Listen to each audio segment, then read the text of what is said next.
Est-ce que le fait d'avoir été confronté à une souffrance absolument épouvantable, de voir la maladie de votre mère, puisque c'est ça, et sa mort, est-ce que ça a modifié, selon vous, justement, l'image que vous pouviez avoir de la mort, du danger, du corps? J'avais juste une colère en moi que j'avais besoin d'exprimer. J'ai vu ma mère dépérir sur 7 ans, et puis moi privé d'enfance, puisque j'étais l'homme à tout faire à la maison. Mon père a su que ma mère était malade, avait une tumeur au cerveau et nous a quittés.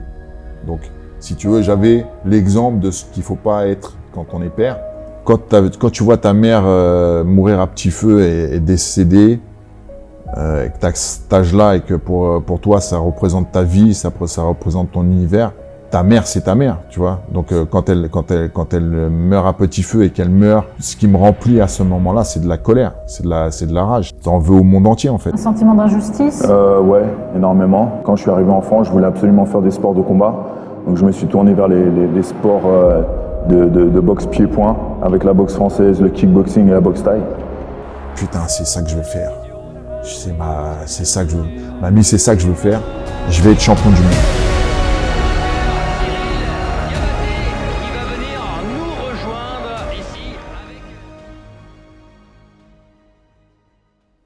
Et donc ma grand-mère, elle me regarde, elle me dit qu'est-ce que tu me racontes, champion du monde, arrête de faire le rêveur, Cyril, arrête, reviens sur terre. Des champions du monde, il y en a sur les doigts d'une main, c'est exceptionnel. Tu te rends pas compte de ce que tu me racontes, Cyril. Ça m'a énervé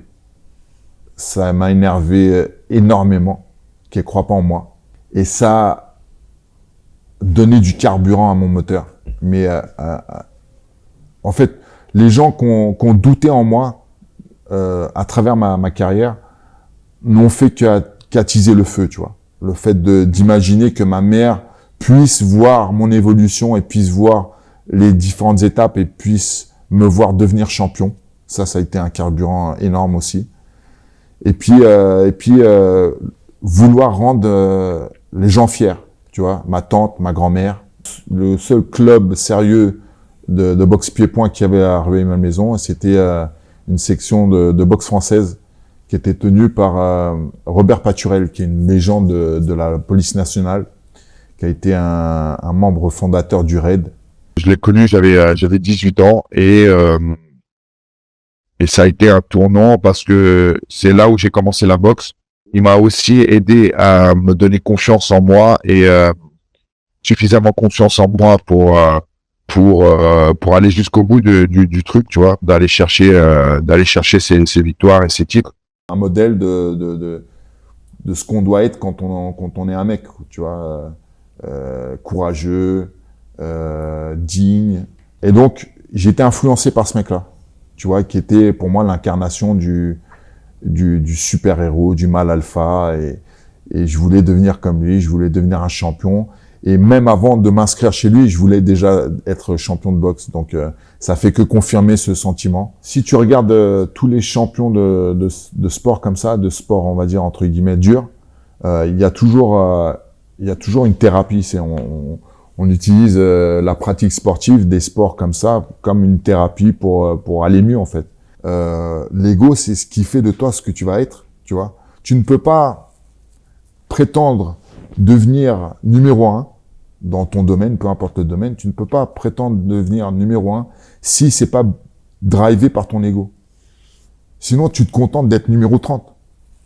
Tu te contentes d'être même dernier, ça te suffit à partir du moment où tu as de quoi t'acheter une boîte de cassoulet le soir, tu te contentes de ça, tu te contentes du strict au minimum, tu vois. Et l'ego, c'est pas ça. L'ego, c'est au contraire. L'ego, tu veux te prouver à toi que tu peux arriver à faire telle ou telle chose.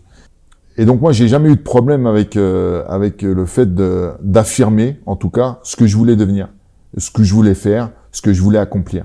C'est pour ça, dès le départ, j'ai dit je vais être champion du monde parce que je voulais le maximum en fait. Je voulais, même si mon ambition paraissait aux yeux de ma grand-mère complètement ouf, complètement irréaliste.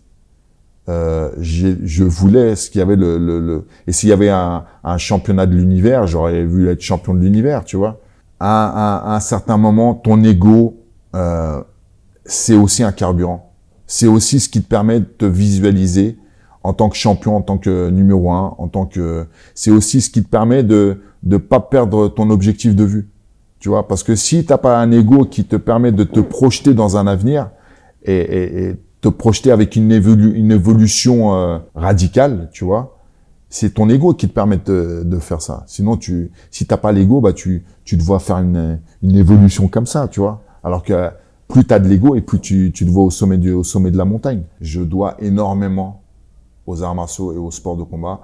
C'est pour moi la meilleure école de la vie qui existe. L'opération s'est répétée des centaines de fois devant mes yeux en tant que coach. Il vient chez moi, il a 18 ans, 19 ans, c'est le jeune con du quartier qui a un petit peu il a la réputation d'être bagarreur et tout ça. Et très très vite, il rentre dans les clous. Parce que dans le milieu martial, et ça on le voit pas dans la société moderne en tout cas, il y a toujours la loi du plus fort. C'est-à-dire que tu peux être un petit con, penser que, venir à la salle, te la raconter, parler en même temps que le prof, même tu sais le défi du regard ou même le répondre au prof, et le prof il va te regarder et toi-même tu vas comprendre tout de suite que bon, OK, d'accord, tu vas serrer les miches, tu vois. Tu vas serrer les miches, tu vas faire 2 pas en arrière et tu vas dire OK, donc peut-être qu'il faut que je fasse un peu attention quand même ici. C'est pas comme à la maison, c'est pas comme au lycée. Là aujourd'hui, si je dis quelque chose, on peut me péter la gueule. Au début, tu veux casser la gueule aux autres, tu veux montrer que t'es le meilleur et tout ça machin. Que t'existes. Aux autres, exactement. Tu veux, tu sais, le gorille qui tape sa poitrine. Et puis après, c'est pas les autres qui t'intéressent en fait. C'est toi, tu vois. Ce que toi tu peux te prouver en fait. Le côté sport de combat, affrontement, le mec samouraï, tu vois. Ce côté-là parle à tous les mecs en fait, tu vois. Et quand tu regardes un sport de combat, ça te parle. Même si tu connais rien au sport de combat, il y a une résonance en toi que tu vas pas avoir quand tu vas voir 2 mecs sprinter. Il y a un travail mental qui est énorme.